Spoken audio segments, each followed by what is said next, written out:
Mobile charge করার সময় যদি আপনি এই ভুলগুলি করে থাকেন, তাহলে আপনার মোবাইল বেশি দিন টিকবে না।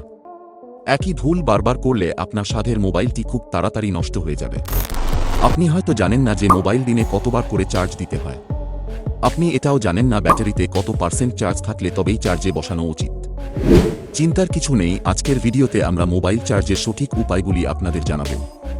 ভিডিওটি অত্যন্ত গুরুত্বপূর্ণ হতে চলেছে, কারণ ভিডিওতে বলা নিয়মগুলি যদি আপনি মেনে চলেন তাহলে আপনার মোবাইলে অনেক বেশি সময় ধরে চার্জ থাকবে, মোবাইলটিও বেশি দিন টিকবে। চলুন তাহলে আর কথা না বাড়িয়ে ভিডিও শুরু করা যাক। তবে তার আগে চ্যানেলটি প্লিজ সাবস্ক্রাইব করে দিন। এখন আপনার মোবাইলে কত % চার্জ রয়েছে সেটা কমেন্ট করে লিখুন।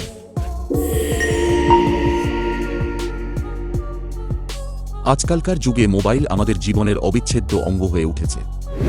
সকালে ঘুম থেকে ওঠা থেকে রাতে ঘুমোতে যাওয়া পর্যন্ত ফোন ছাড়া এক মুহূর্ত চলে না। ফোনের মাধ্যমে আজকাল সব কাজই করা হয়। ফলে ফোনকে যাতে ঠিকভাবে চালানো যায় সেজন্য ব্যাটারির প্রতি খেয়াল রাখতে হবে। আসলে ফোনের ব্যাটারি অনেকটা গাড়ির তেলের মতো। তেল না থাকলে যেমন গাড়ি চলবে না, তেমনই ব্যাটারি ছাড়া ফোন অচল। তাই ফোনের ব্যাটারি লো দেখালে টেনশন বেড়ে যায়, ব্যাটারি কমতে থাকলে টেনশন আরও বাড়তে থাকে। মোবাইল চার্জের ক্ষেত্রে আপনাকে যে নিয়মগুলি মাথায় রাখতে হবে, চলুন সেগুলি এক এক করে জানা যাক। নাম্বার 1, দিনে দুবারের বেশি মোবাইল চার্জে বসাবেন না। অতিরিক্ত চার্জ মোবাইলের জন্য খারাপ হতে পারে, যার অর্থ হল বারবার ফোন চার্জে বসানো ঠিক নয়। এতে ফোনের ব্যাটারি তাড়াতাড়ি নষ্ট হতে পারে। নাম্বার 2, 20-80 সিস্টেমে মোবাইল চার্জ করুন। মোবাইলের ব্যাটারির স্বাস্থ্য ভালো রাখতে হলে সমস্ত ব্যবহারকারীকে 20 এবং 80 এই দুটি সংখ্যা মনে রাখতে হবে। বিষয়টা একটু সহজভাবে বলা যাক। ফোনের ব্যাটারির চার্জ যখন 20%-এর নিচে থাকবে তখনই সেটা চার্জে বসিয়ে দিতে হবে। এরপর তা 80%-এ পৌঁছালে তখনই চার্জিং রিমুভ করা উচিত, তার আগে নয়। নাম্বার 3, সারা রাত ধরে মোবাইল চার্জ করবেন না। মোবাইলের ব্যাটারি পুরো চার্জ হতে খুব বেশি হলে 1.5 ঘন্টা লাগে, কিন্তু আপনি যদি সারা রাত ধরে মোবাইল চার্জ দেন তাহলে ব্যাটারির উপর মারাত্মক চাপ পড়বে।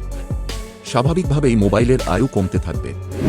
নাম্বার 4, অন্য চার্জার দিয়ে মোবাইল চার্জ করবেন না। আমরা ব্যস্ততার সময় হাতের কাছে যে চার্জার পাই সেটা দিয়েই মোবাইল চার্জ করে ফেলি। এটা খুব বড় একটি ভুল। এর জন্য ব্যাটারি খারাপ হয়ে যায়। ভালো করে খেয়াল করে দেখবেন, কোম্পানিগুলি নির্দিষ্ট মোবাইলের জন্য নির্দিষ্ট চার্জার তৈরি করে, সেখানে অন্য চার্জার দিয়ে চার্জ করলে সমস্যা হবেই। নাম্বার 5, চার্জের সময় ব্যাক কভার খুলে রাখুন। ভালো করে খেয়াল করলে দেখবেন, চার্জ করার সময় মোবাইল কিছুটা গরম হয়ে যায়। এই সময় যদি ব্যাক কভার লাগানো থাকে তাহলে সেই তাপ বেরিয়ে যেতে পারে না, মোবাইল বেশি গরম হয়ে খারাপ হয়ে যায়। তাই চার্জ করার সময় ব্যাক কভার খুলে রাখলে মোবাইল বেশি দিন টিকবে। নাম্বার 6, পাওয়ার ব্যাংক এড়িয়ে চলুন। বাইরে কোথাও মোবাইলে লো ব্যাটারি দেখালে সেখানে পাওয়ার ব্যাংক একমাত্র উপায়।